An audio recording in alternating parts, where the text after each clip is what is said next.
Good morning, everyone. Welcome to the Plenary 3, Exploring Learning Transfer in Second Language Writing Education.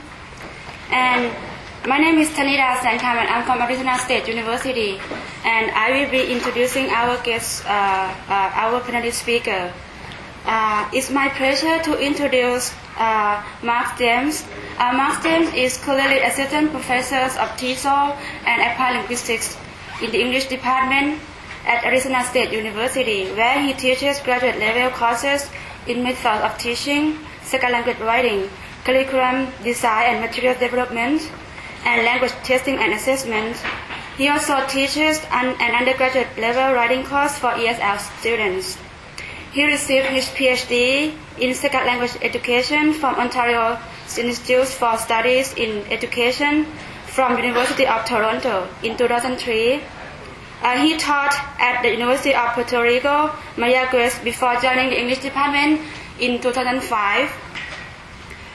His primary scholarly interest in practical and theoretical aspects of learning transfer in second language writing. With this research, some questions he has investigated are: what second language transfer outcomes transfer beyond learning context? What factors influence this transfer? And how far will second language learning outcome transfer?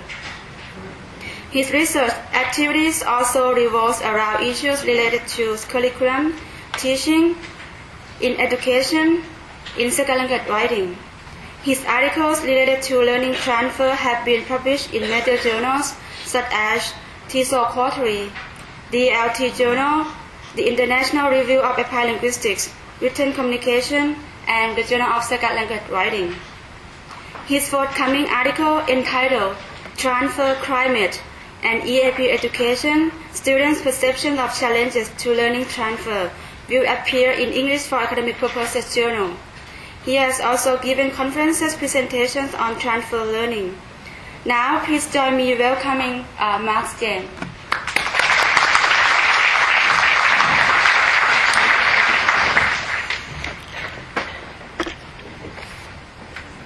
Can everyone hear me okay? Yeah, good. Thank you very much for the nice introduction, Tanita. I was happy to hear that Tanita would be introducing me this morning because she has done some nice work herself on the topic that I'm going to be talking about today. Thanks also to all of you for coming to this presentation. And I'd like to say one more thank you to the conference chairs for the invitation to give this talk.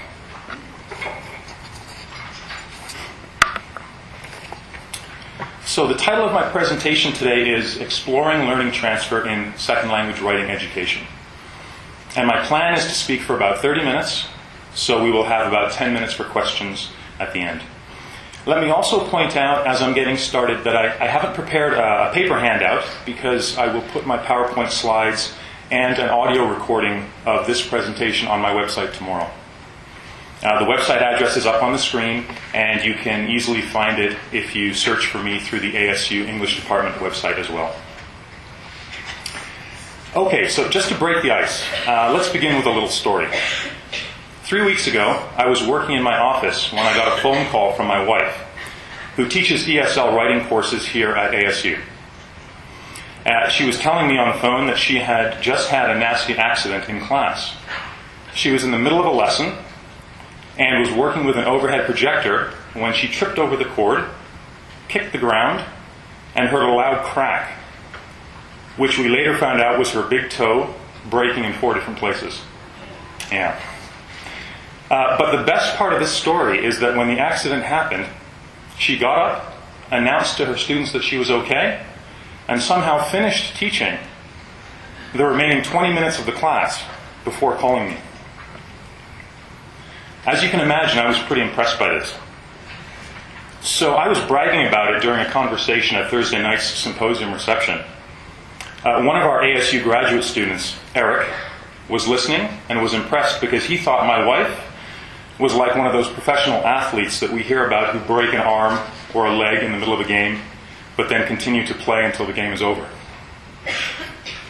And one of our invited speakers, Dwight, was also listening, and he shared a similar story about a plenary presentation he had seen recently in which the speaker fainted in the middle of the presentation passing out right on the stage.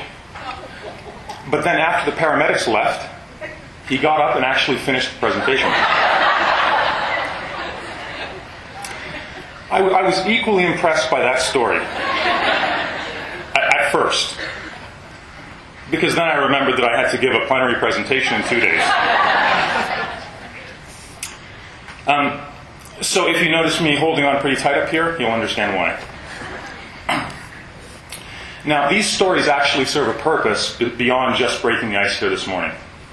Eric's comparison of a teacher to a professional athlete and Dwight's comparison of an accident in a classroom to an incident during a formal presentation are actually general examples of the topic that I'll be talking about here, learning transfer. Learning transfer is the influence that learning in one context has on performance in another context. This might involve the way that having learned something about professional athletes or having learned something about a scholarly presentation influences participation in a conversation about a classroom accident.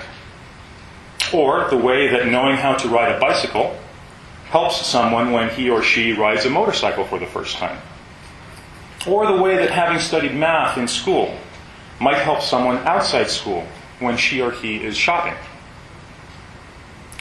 The focus in today's talk will, of course, be learning transfer as it applies to second language writing education. But I want to spend the first few minutes here providing some background. As you might imagine, because of its breadth, learning transfer has been and continues to be a topic of widespread interest. In psychology, research dates back over a century, making this one of the most actively studied psychological phenomena. In education and human resources development, learning transfer represents a fundamental goal. Some educators, as you can see here, have in fact argued that without learning transfer, education is a failure.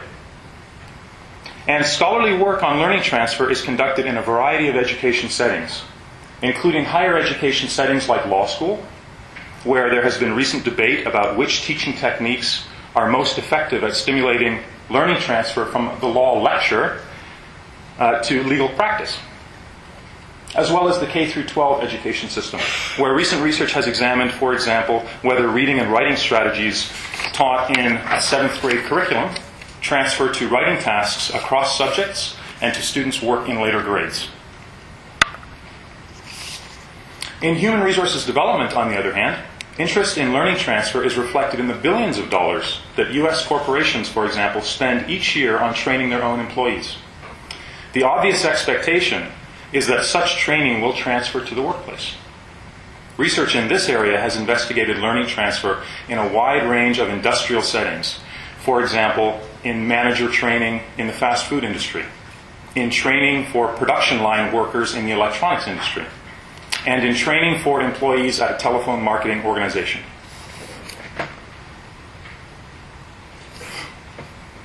Now, with that general picture of learning transfer in mind, let's focus this discussion on second language writing education specifically and ask, how is learning transfer relevant?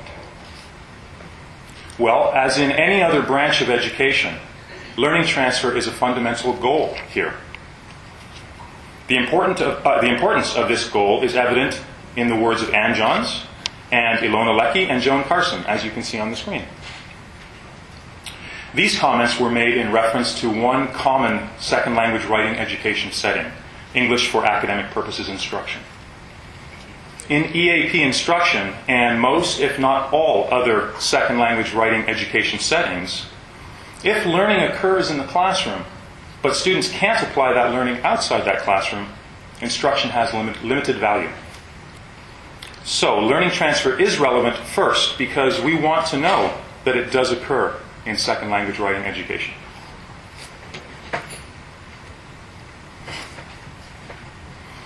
But it's apparent that we also want to know how far learning transfers in second language writing education. Far transfer involves relatively different tasks and contexts, such as if learning in an EAP writing course transfers to a math course, or beyond school to someone's workplace or social life. Far transfer contrasts with near transfer, which involves relatively similar tasks and contexts, such as if learning in an EAP writing course transfers across tasks within that course, or to similar tasks in another EAP course. The question of how far learning will transfer is, in fact, central to discussions about the nature of writing and about approaches to writing instruction. A belief in or expectation for far transfer is reflected in cognitive perspectives on writing, process-oriented approaches to writing instruction, general writing skills instruction, English for general academic purposes instruction, and language for specific purposes education. On the other hand, a belief in or expectation for near transfer is reflected in sociocultural perspectives on writing, genre-oriented approaches to writing instruction, writing in the disciplines programs, English for specific academic purposes instruction, and language for specific purposes training. So an understanding of how far learning will transfer will contribute to our understanding of the nature of writing and our ability to choose effective approaches for writing instruction.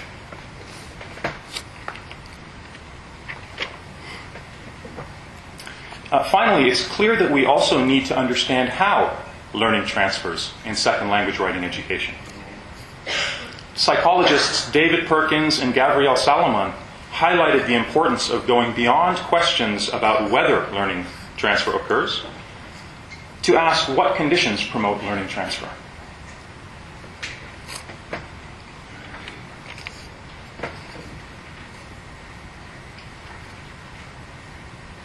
And second language writing specialists, too, have called attention to the need to understand how learning transfer works. John Swales suggested that the most important question about the validity of genre-based instructional approaches is whether, to what extent, and under what conditions skills acquired within one genre are transferable to another, and called this a highly significant investigative issue. Also, in the publication that originally turned my own attention to learning transfer, Marguerite Snow described an EAP curriculum project at California State University in Los Angeles. This project involved linking EAP courses directly to mainstream academic courses, for example, by using material from mainstream course textbooks in EAP courses. She pointed to an important question, though, when she said that she and her colleagues assumed that learning transfer occurred from the EAP course to mainstream academic courses, but that they did not know what conditions had to exist for this transfer to take place.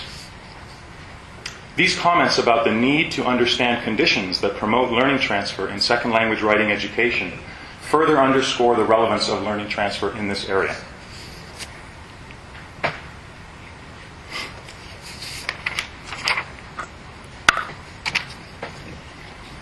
Building on these ideas, then, we might ask what research has taught us about learning transfer in second language writing education.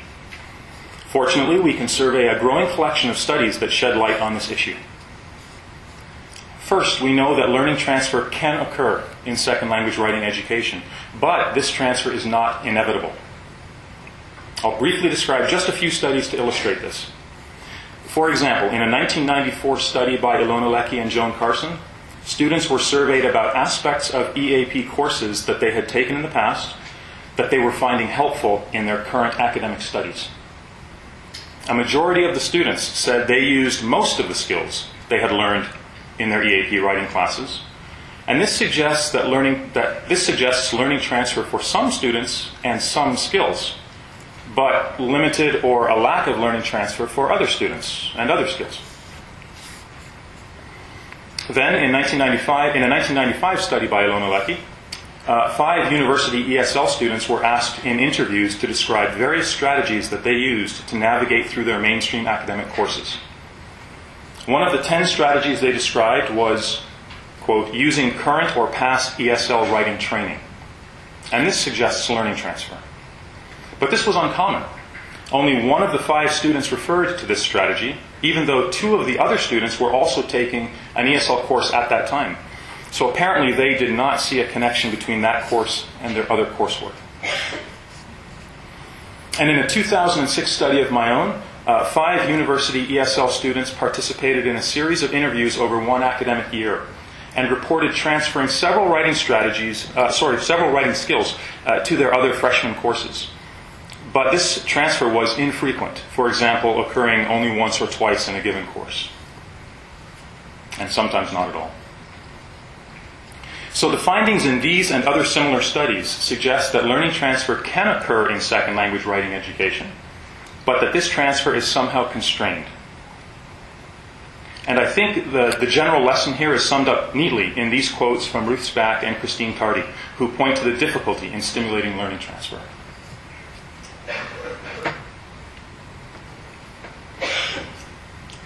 Also, research findings have shed light on factors that influence learning transfer. Now, because learning transfer is a complex phenomenon, it's helpful to talk about these factors in relation to this image, which represents 5 important elements of any learning transfer situation. This is obviously a simplified representation of a learning transfer situation because, for example, learning, particularly of a complex skill like second language writing, does not necessarily occur in an easily identifiable task or context. And also, transfer is not necessarily a linear, one-directional phenomenon. But this graphic representation is useful in framing a discussion of factors that influence learning transfer because it shows the various directions from which influence might come.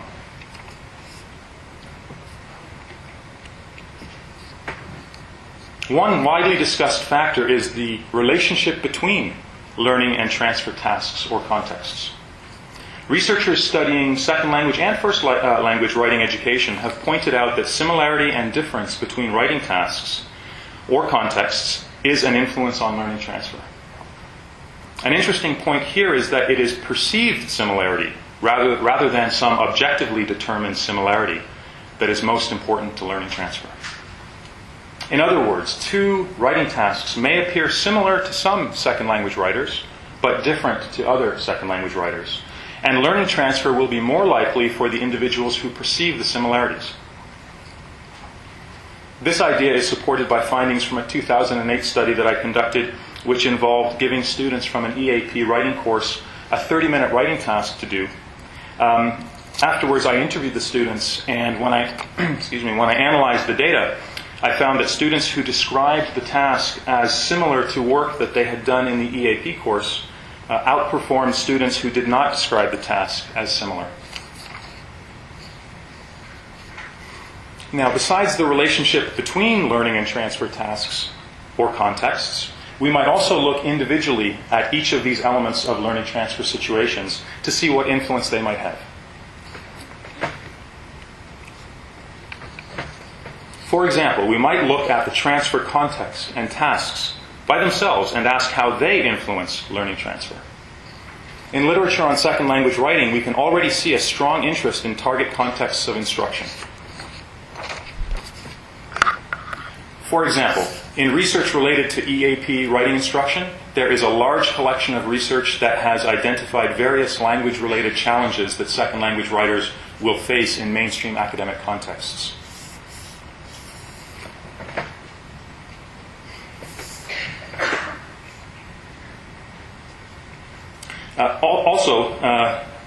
Also, studies have investigated ESL students' perceptions of interactions with instructors and classmates in mainstream academic courses. These studies indicate that ESL students can perceive, for example, a wall between themselves and native English-speaking classmates, or a lack of interest or a lack of effort on the part of native English-speaking classmates, or a lack of help from instructors. Now, these perceptions may or may not be accurate, but either way, from a learning transfer perspective, we might wonder what impact such perceptions have.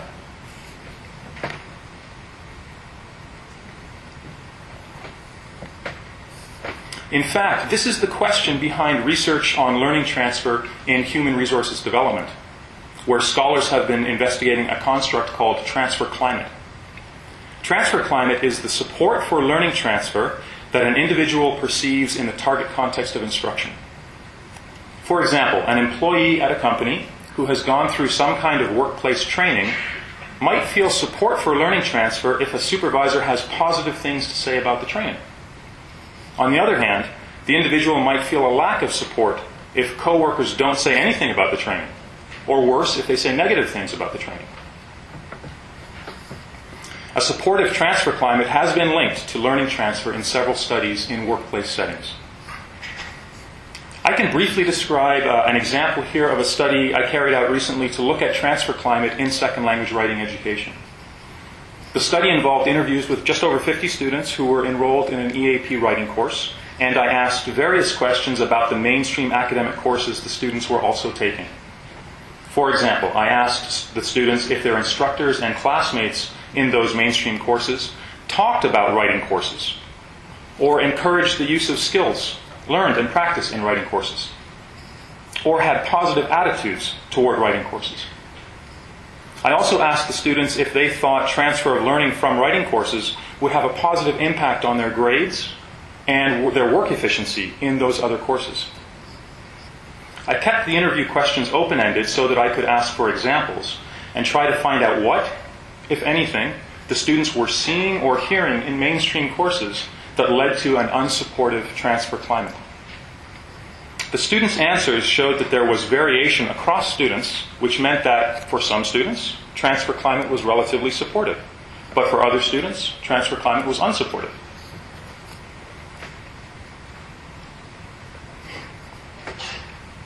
And here's an example excerpt from the interview transcripts from that study to illustrate how these students spoke about transfer climate.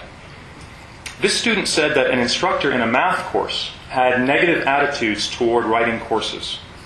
When I asked how the student knew this, the student explained that the instructor had apologized for asking the class to do a little bit of writing.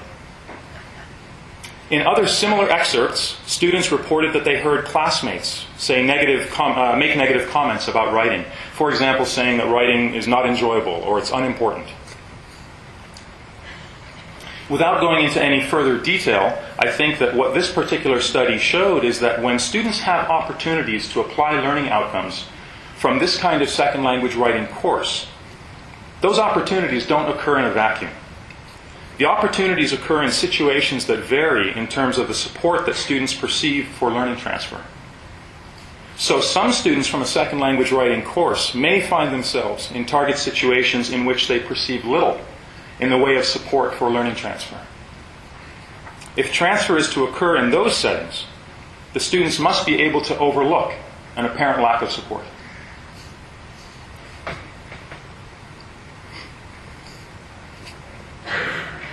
Now, asking how students might deal with this kind of situation shifts our attention to another element of the learning transfer situation, the learner.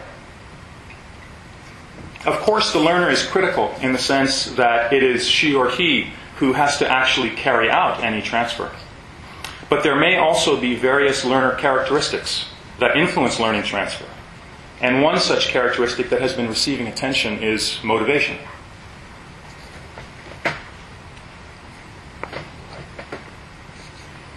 In educational psychology and human resources development, researchers have pointed to motivation as an important influence on learning transfer.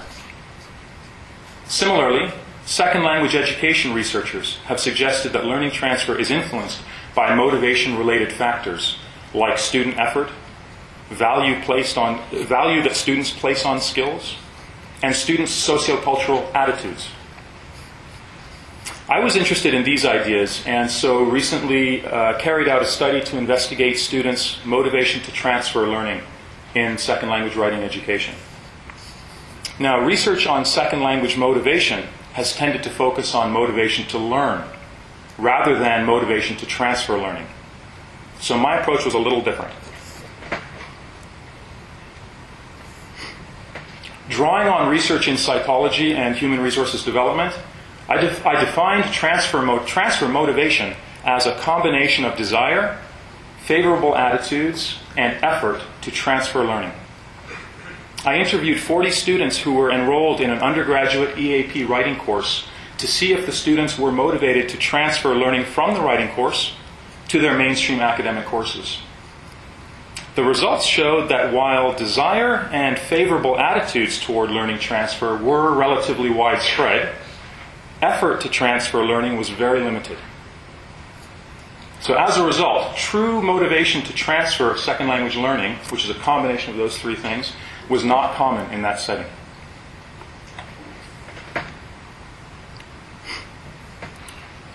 Just to illustrate how these students discussed their transfer motivation, here's an excerpt from one of the interviews. In an earlier part of this interview, this student had said that sometimes transferring learning from the EAP writing course to other courses brought no enjoyment. This was therefore an example of a student not having favorable attitudes toward learning transfer. When I asked for an explanation, the student said this. And you can see the word hate a couple of times. Overall, the findings in this particular study suggest that transfer motivation can't be assumed in second language writing education. In other words, being involved as a student in a second language classroom does not automatically lead to motivation to transfer learning beyond that classroom. This is a particularly interesting finding given that this kind of EAP setting provides students with relatively immediate opportunities to transfer learning. If transfer motivation is a problem here, it would be very interesting to see what transfer motivation looks like in settings where opportunities are less immediate.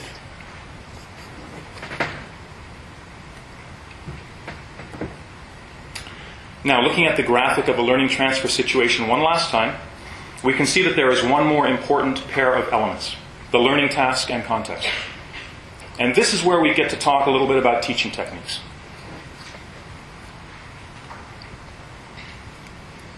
As you can see here, in literature related to second language writing education, various suggestions have been made for enhancing learning transfer. Anne Johns, for example, has written extensively on this topic. And the socio-literate approach to teaching that she describes aims to promote learning transfer by having students read and write texts in a variety of familiar and unfamiliar genres, as well as compare and contrast texts across and within genres, and reflect on strategies used to complete writing tasks.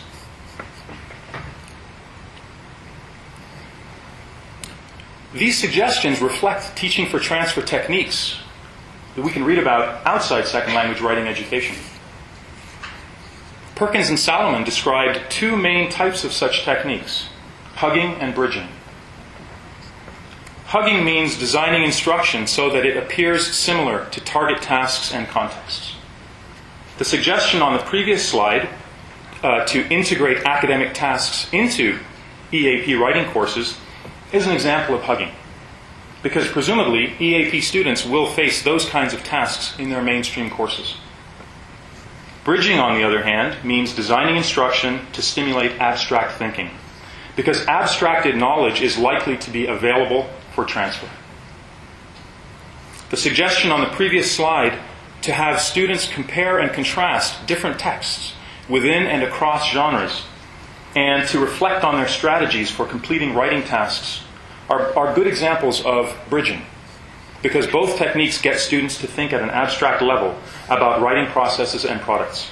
And lessons students learn at that kind of level will be ready for transfer to various other tasks.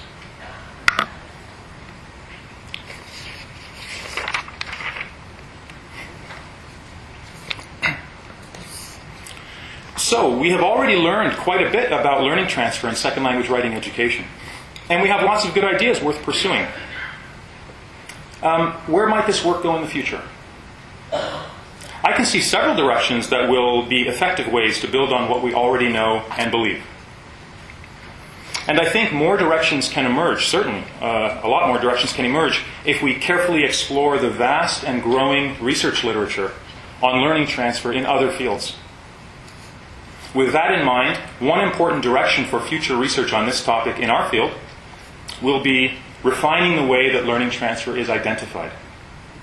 If we want to study and understand this phenomenon, we have to be able to identify it. And that can be complicated. First, we have to know where to look. For example, if we are looking for learning transfer from a second language writing course, should we look at all the writing that students do outside the course? Or perhaps only some kinds of writing? In an academic context, for example, should we look for transfer only in essays, reports, reflections, and other kinds of relatively extensive writing that students do in mainstream courses?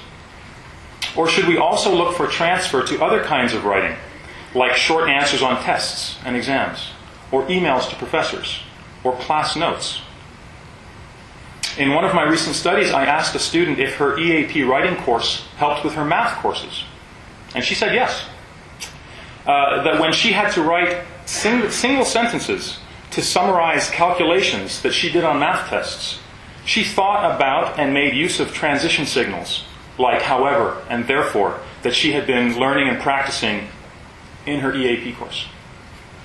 If I had chosen not to look at the very small amounts of writing these students did in their math courses, I would have missed this and other similar cases of learning transfer. To complicate things further, besides deciding where to look for learning transfer, we also need to think about when to look. Should learning transfer from a second language writing course occur immediately, or might it be delayed? An interesting example here comes from a study of first language writing education by Dorothy Windsor. This was a longitudinal study of 4 undergraduate engineering students as they participated in engineering internships during their studies. One of the students had been taught in a first-year writing course about the importance of writing for an audience, but he did not apply this principle in his internship over the next 2 years, until he then had problems explaining technical information to managers. So this student did eventually transfer learning from the first-year writing course to the engineering internship, but only after an extended period of time. If this study would have been short-term, the researcher may have concluded that learning did not transfer in that research setting. Finally, besides deciding where and when to look for learning transfer, we also need to think about how to look. For example, learning transfer can be categorized as low road or high road. Low road transfer is unconscious and is triggered by situational similarities. For example, if I am picking up a 12-string guitar for the first time, and I already know how to play a 6-string guitar, the many similarities between these two instruments can lead to low road transfer. High road transfer, on the other hand, is conscious and can occur between two situations that lack obvious similarities. For example, if after having learned to play guitar, I sit down at a piano for the first time, I might struggle to find obvious similarities because a guitar and a piano are structurally quite different.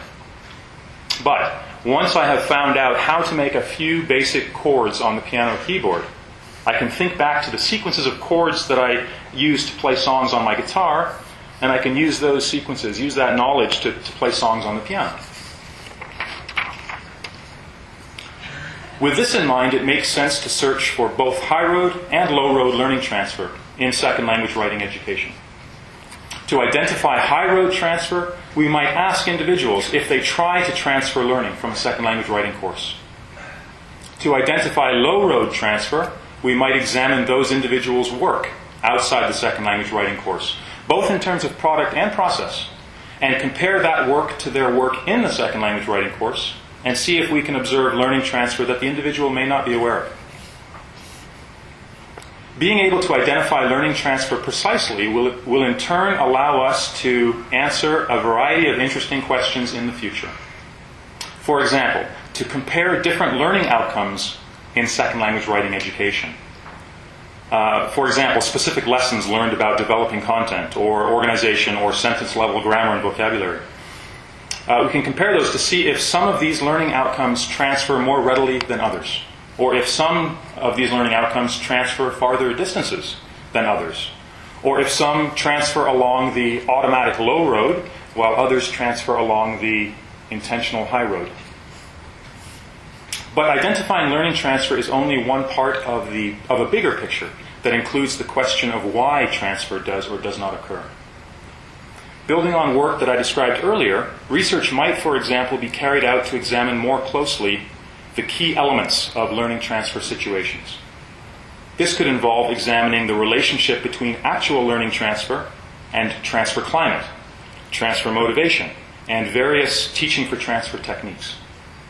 Does a supportive transfer climate correlate with more learning transfer? Do higher levels of transfer motivation correlate with more learning transfer? Do particular teaching for transfer techniques stimulate actual learning transfer? Examining these kinds of issues and conducting studies that address these and related issues in a variety of settings would build fruitfully on the work that has been conducted to this point and contribute to our understanding of this important aspect of second language writing education. Thank you.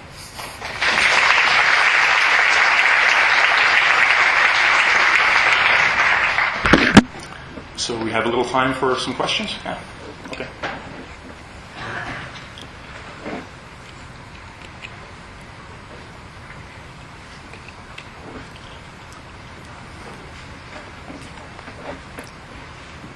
I'm Marta Drukop from the University of Oregon, and I'm just wondering about cultures that L2 students come from in which memorization is very heavily emphasized. Would that hinder them from being able to make a transfer? And I'm thinking about the levels on Bloom's taxonomy, whereas understanding and recall are down there, and then application is the third one. And would it maybe be helpful for those students to do more with critical thinking skills so that they can make the application? I didn't hear you mention that, and I don't know if anything's been done on it. Yeah, that's a nice question. Thank you. It immediately makes me think of the difference between low-road transfer and high-road transfer that we were just talking about.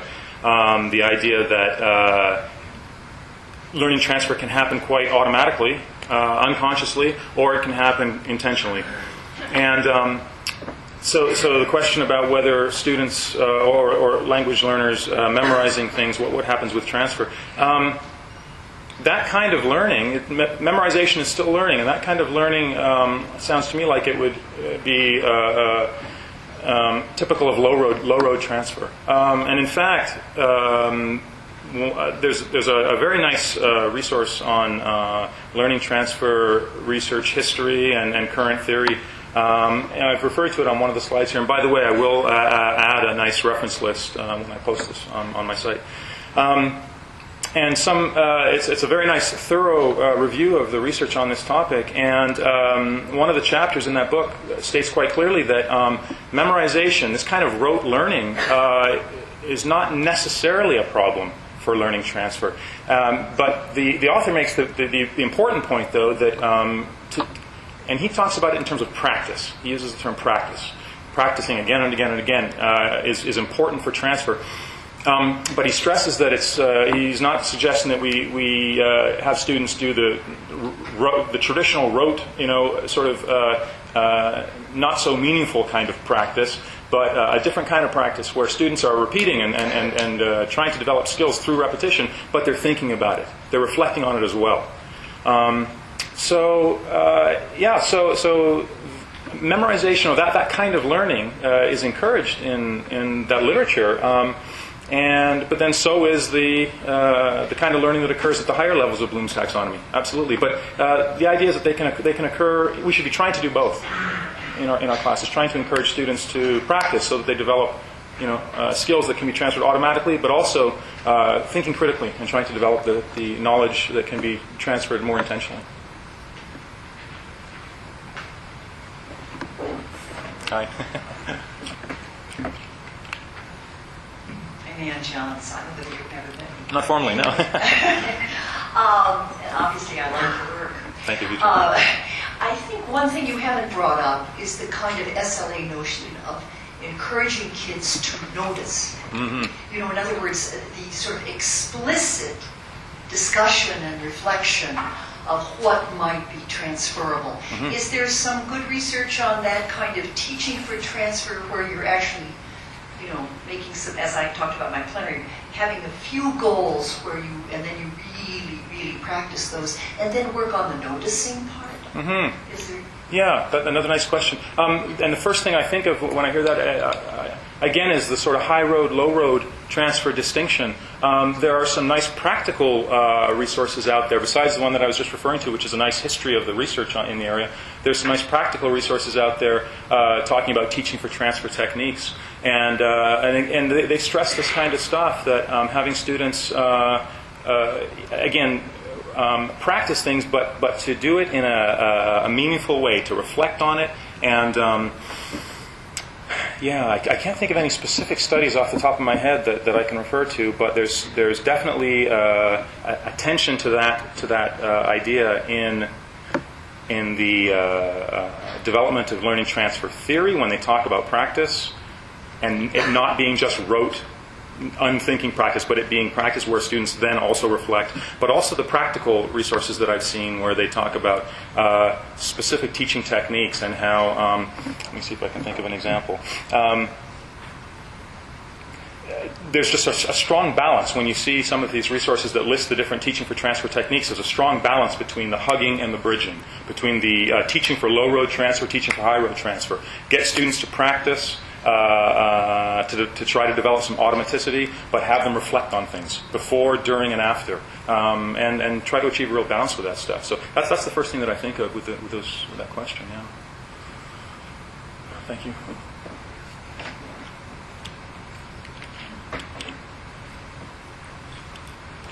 Ilona Lucky. I've never met you either. Just by email, that's right. It's really nice to meet you, and Likewise. I really like your work a lot. Thank you. And partly in answer to what Ann just said, one of the things I learned from your work that was interesting to me was the idea of the perception of similarity being important in transfer. So whether or not the tasks are really close or not really close, what's important is whether the learner or the potential transferor actually sees that the tasks are close or not, and then perceives them as similar enough to be able to transfer. I just wanted to make that comment, but then I wanted to ask a question. When you deal with, not in a research situation so much, but in a teaching situation, when you think about what transferring, what are the units of analysis for transfer? What exactly, I mean, you mentioned transitional things, that's one item. Like what do you look for as the unit of analysis? That's a great question, because I've been struggling with that one over the several studies that I've been doing. Thank you. And the first study that I did on this topic, it was a purely qualitative research study, and I identified transfer through the students' reports of transfer, whatever it was that they were talking about. So it was a very open-ended approach. And I thought afterwards that there were gaps in that approach. I've had some helpful feedback from some people in this room about I've fired off some questions about this and had some really useful feedback that's helped me to refine the way that I've been looking at transfer, trying to bring in multiple perspectives instead of just relying on the interview transcripts or the self-reports, looking at the student's work itself. And so far, each study I've done, I've looked at transfer in a different way, and it's still evolving. So units of analysis. One way, I'm trying to be more and more precise. So with the interview transcripts, the student self-reports, that just seemed to be kind of a blunt way of doing things. And from there, I had a study where I used the ESL composition profile and looked at the students' writing samples and used that as an indication of transfer. But that still seemed kind of blunt. And I've got an idea now, and I haven't done this yet, but I think a very precise way would be to look at the feedback that instructors give students and see if we can trace the changes that students might make in response to feedback in their revised papers, their revised writing within the ESL writing course, and then look at writing in other courses to see if those things show up. And so far, that's the most precise way that I can think of identifying it. And in that case, the units of analysis, I haven't worked that out completely, but I wonder if it will have something to do with the feedback that the instructors are giving to the students. Something along those lines. Yeah. Thank you. Thank you, Mark. Thanks, Paul. Thank you. Thanks, everyone.